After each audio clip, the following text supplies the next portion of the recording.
Won't it be Ryan the Great? And today we are talking about the Eagles' win, dominant win, I might add, over the New York Giants today. The Eagles played really well on both sides of the ball. Even the special teams is given, some boost, and I don't know what they've been doing in the past few weeks. They've been doing a lot better. Let's give some credit before we start the video. So, great start, good start from good end of the season for the special teams so far. But we still got a lot way to go, actually, the special teams. Eagles, though, today, they did clinch a playoff berth. A lot of records broken today. If I said every one of them, I don't remember every one. And if I said every one, we'd probably be here for a minute. But we can talk about A.J. Brown and Miles Sanders, each breaking 1,000 yards. Miles Sanders, 1,000 yards on the ground. A.J. Brown, 1,000 yards passing. Jalen Hurts also got his 10th rushing touchdown of the year. A.J. Brown got his 10th receiving touchdown of the year. And Miles Sanders got his 10th rushing touchdown of the year. This is the first time in Eagles history that three players have had 10 touchdowns not in different categories, but different players have had 10 touchdowns. All right, let's get right into it. But before we get right into it, guys, as you guys know, we are the number one sports channel on YouTube, or sports analysis channel on YouTube. And to prove that, I want you guys to subscribe with your post notifications on. We are at 180 subscribers right now. We're so close to 200. So, guys, if you guys could subscribe right now with your post notifications on, and go subscribe to my brother Leading the Great Vlogs. Also, make sure you follow me on Twitch at Ryan the Great Podcast. It would mean a lot. So, without further ado, ladies and gentlemen, let's get right into it. So, obviously, we start off with the Eagles, and I just congratulate A.J. Brown and Miles Sanders for their 1,000-yard mark, yada, yada, yada.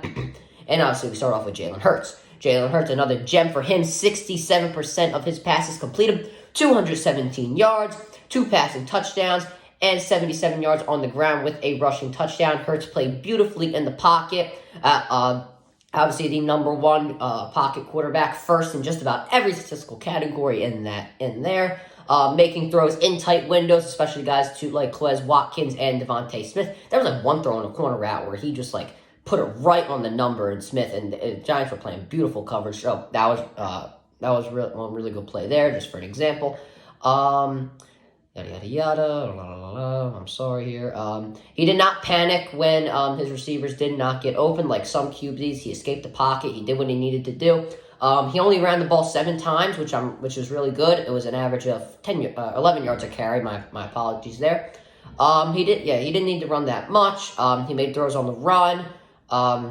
Yes, he did really well. I think if the Eagles didn't feature more of a run attack in the third quarter to kill time, he would have had a lot better of a game. Or not a lot better of a game, because obviously 67 yards is great, but I think he would have had more yards. Because last week, they threw the ball the whole time. He had 380 yards passing. The Giants' secondary is not the best in the world. It's average at best. I think they were lucky to only hold Hurts to 217 yards. Moving on, Miles Sanders, amazing today. 17 carries for 144 yards, 2 touchdowns, and obviously broke that 1,000-yard mark today. He was just not able to be brought down once again. Found those open holes, and I give him credit. He was not picky about what holes he went through. He just kind of put the Jets on with whatever he saw, or just really a little bit of what he saw. The offensive line, they'll give him credit. They did make some open holes, but if there wasn't, he was able to find them, and that's what a great running back does. Let's also not discredit his blocking today. He had some great blocking on design runs for Jalen Hurts. Also had some great runs when Boston Scott was in the game, when they had a dual threat in there. And don't discredit Boston Scott either. Once again, he owns the Giants. He got his 16th rushing touchdown, I'm pretty sure, against the Giants. I think he had around 30-something yards, so he owns the Giants, and we all know that. So he did really well there.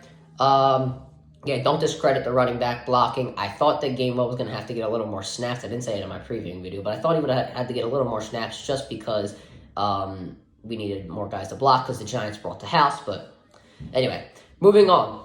Moving on to the Batman, obviously we go next to the receivers. A.J. Brown, based on last week's standards, this wasn't his best game, but he still had a solid. He had a game-high 70 yards receiving, a touchdown. Once again, if the whole second half was not designed to run the ball, then I think he probably would have had a better game. But he ran a beautiful corner route touchdown. He just completely ran through the zone defense, read the play very beautifully. So yeah, I think he had a half-decent game. It wasn't that bad, but based on last week's standards, it wasn't the greatest. But based on last week's standards, he played amazing. He got the general manager fired. Holy hell! Devontae Smith. Moving on to him. even though Brown had more yards, I think Smith had the better game, and here's why. In the first quarter, he got the Eagles going. He made some great catches. I gave that play earlier about the tight windows he was making the catches in. He was able to pick up some good yards after catch, or good yardage after catch. And in the first quarter, or really the first half, was when the Eagles featured more of a passing game. And I think he did better in the first half, which is why I kind of give him more credit, or give him more glory for this game, is what I'll say there. Yada, yada. Okay. Moving on to Quez Watkins. Nothing much. 4 catches for only 19 yards. He wasn't featured much. He had some good third down catches, and without Goddard, who once again makes those plays, I think he did pretty good. I mean, not the best game in the world, but once again, they didn't feature him. I think he did get hurt, actually. But I think he returned. I'm not too sure. But if he has to stay out, keep him out. We got guys that can get the job done. And speaking of tight end, I brought up Goddard earlier. Stoll and Catatarella. I can't say his name. I got to figure it out. I think it's Catatarella. There's no O in there. Catatarella. I'm going to say that for now. I don't know how to say his name. I'm not doing that on purpose. I just don't remember. Based on what we have seen from the previous weeks with the tight ends, committing more penalties than getting catches, I think they played all right. Hold on 1 second. I'm sorry, guys. This week they had combined between Stoll and Catatarella, whatever his name is. They had 4 catches for 44 yards. Well, that's not too impressive. I think Catatarella, he had the first catch of the game. He kind of got us going, so I thought that was pretty good. Stoll made a few catches, not much there. But their blocking, which I thought was the talking point of the game for the tight end category. They had some great blocks on the outside for Sanders. They were able to block the guys upfield and left the guys who were, had more of a chance to get to Sanders earlier, if that makes sense. They left that for the offensive line, so it's good to see that they have some trust in that offensive line. I have a lot of trust in that offensive line, believe me. But speaking of the offensive line, they had a gem game, believe me. The pass blocking was great, especially in the first half. Hurts had all day to throw the ball. They could let nobody get around, Mailata, Johnson, they did a pretty good job of that. I think there was only 1 offensive line penalty, which was great compared to 9 last week. So that was really good. I was scared of them getting around end, but fortunately that did not happen. I think Lawrence also didn't play, so I think that also made a difference. That was also a difference maker. Please do not let the 4 sacks fool you, okay? Those were all pretty much in the fourth quarter where the Eagles were just trying to kill clock, and they really couldn't focus. They really didn't focus much on the passing game. But Kelce was great, making great blocks upfield on design runs for Hurts. There was not really much of the run game run through him. It was more run through Dickerson and Mailata. At least that's what I thought, what I saw. I don't really know.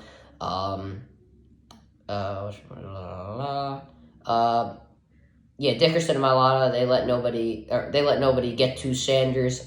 They made open holes. They did really good. I thought this was one of Dickerson's best games of the year, where he was the guy in motion, moving out of his spot to go block upfield for Sanders or Hurts, whoever it was. I thought he did a great job of that when Lane Johnson got hurt. So I thought he did pretty good in that category. So he stepped up pretty well. And speaking of Lane Johnson, I'm hoping he's okay. The Eagles were pretty injury-riddled throughout this game. I don't know if that's because of the cold weather or whatever it was, but obviously Lane Johnson, a Pro Bowler, has I think he has the highest percentage, I don't know how to say, highest percentage, not letting the guy get to the quarterback. I don't know what the name is for it, but it's somewhere around there. Obviously a Pro Bowler, and we don't want to see him hurt. We want to see him in there. I'm glad that they kept him out for the game when he did get hurt, because the Eagles were up by 20 points. You don't want to get hurt anymore. Blankenship, who has stepped up ever since the Chauncey Gardner-Johnson injury. I'm very sad to see him go down as a leg injury. They don't know what it is, which also kind of makes me a little more concerned, because I want to know what it is before we get into anything, too deep. And even Siposs, our punter, I think that's how you say his name, he even got hurt. I really value him. I think he's a pretty good punter. I don't know why the Eagles always come up with these good punters, but anyway, hope they're okay. Obviously, you don't want to see anybody get hurt, but this was more of an injury-riddled game, and I'm hoping that they are all right. Moving on next to the defense, the pass rush was amazing. 7 sacks. 6 were on Jones, 1 was on Tyrod Taylor. But Jones had no time in the pocket. Josh Sweat used his speed to get around, and mean, the tackles, Thomas, I'm pretty sure was blocking him. He had no chance. Sweat just completely, like, Tyreek Hill moved around him. I mean, holy hell. I mean, it was like Tyreek Hill just gave him some of the speed. Anyway, Hassan Reddick to use his hand movement. I've been a really big fan of how Hassan Reddick's using his hands. I mean, he's just punching guys right in the mouth. I mean, he is doing really good with that. He uses, it was a combination of hand movement, power, and speed to beat up Evan Neal. Brandon Graham, he was on cleanup crew today. When Jones was about to get out of the pocket, he was able to make a play and get a sack. He had 3 sacks today. I think Brandon Graham could win Comeback Player of the Year. I think that he should be considered for that award. And also guys like Cox and Williams played good, creating pressure up the middle, which is where Jones likes to run through if he does not get a chance in the pocket to throw. So they did a really good job. They each had a sack, so I thought they did really well there. Linebackers, they made sure to clean up whenever any running back, no matter if it was Breida or Barkley with his no touches whatsoever. If they got a gain, they would make sure to clean that up, make sure it was not really more than 5 yards. So I thought they did pretty good there. Reddick, I already talked about him.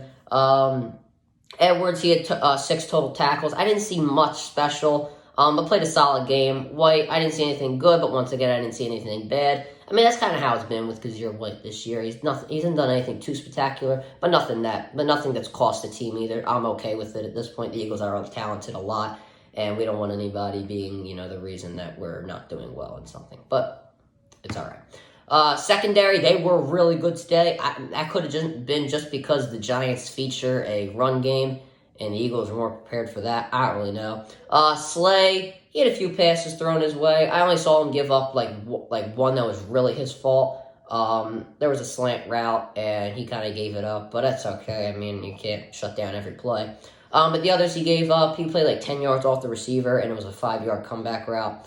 That was really the only 2 he's really given up. Can we talk about Darius Slay's tackling, though? Like, he is a great tackler. I don't know why people don't talk about that. Bradbury, I mean, that was straps. He shut down everybody. Once again, they didn't dare to throw his way, especially in this game, because he probably would have picked it off. Actually, no, I think they went his way once, but it was like over the receiver's shoulder. But even during that play, it was a shutdown by Bradbury. He had a really good game there. I didn't see much dramatics. I think he gave up a few catches, but that's okay. Nothing bad, but I'm glad he's back. We obviously want to see him on the field. Isaiah Scott, I also thought he had a pretty good game. He helped out more guys, like when the receivers were running deep routes, I thought he did a pretty good job in there. Speaking of the more safety-like type of game, I don't know what I'm saying. I thought this was Marcus Epps' best game of the year. He made some stops. Once again, if the running back would, gain 5 yards, he'd be there to make a play. He made some stops there. And he made some great stops at the line of scrimmage when the Giants would throw in the flats. He had some good stops there. When the defensive line was pressuring. So he did really good. Go watch the highlights of what he's done today. I thought he had a really good game because I feel like people wouldn't believe me when I said Marcus Epps had a pretty good game. Go watch what he did. I thought he did really well. I think he only counted for 1 tackle for loss, but I thought he did better than what the stat sheet shows, if that makes sense. I mean, yeah, that makes sense. Once again, I hope Blankenship is okay. I'm not the biggest believer in Kavon Wallace. I mean, he's not the worst player I've ever seen in my life. I just don't think I trust him guarding top receivers if they're running routes like CeeDee Lamb, Justin Jefferson, etc., or even Deebo Samuel. Actually, I was just watching the game between Tampa Bay and San Francisco. Deebo Samuel just got hurt, so we'll have to see what happens there.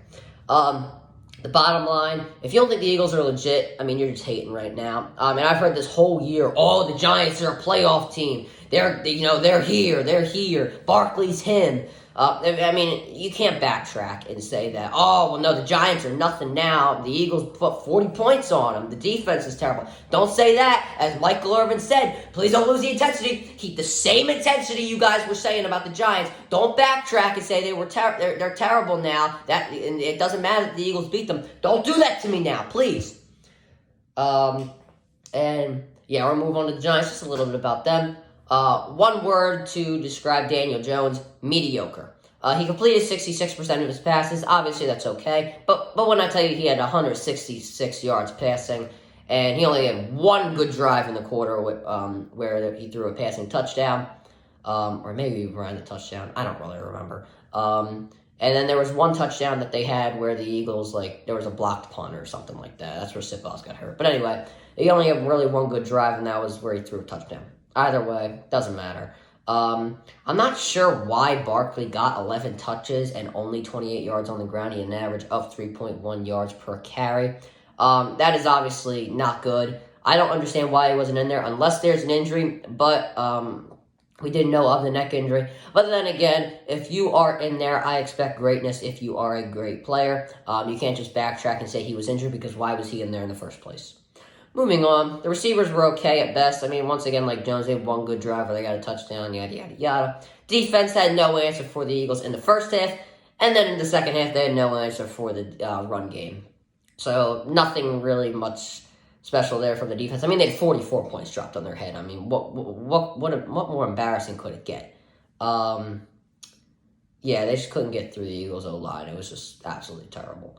Anyway, the bottom line, you still have a playoff spot available, but when you get 44 points dropped on your head, you don't give me much confidence that you're going to make the playoffs. Even if you do, you're not giving me much confidence that you're going to win a playoff game.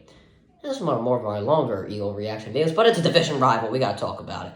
I'll probably do like a long reaction video when we beat the Cowboys. Anyway, guys, that's going to do it for this video. Make sure you subscribe with your post notifications on. Go subscribe to my brother, Leon the Great Vlogs. Also, make sure you follow me on Twitch at Ryan the Great Podcast. And as always, Ryan the Great out. Peace.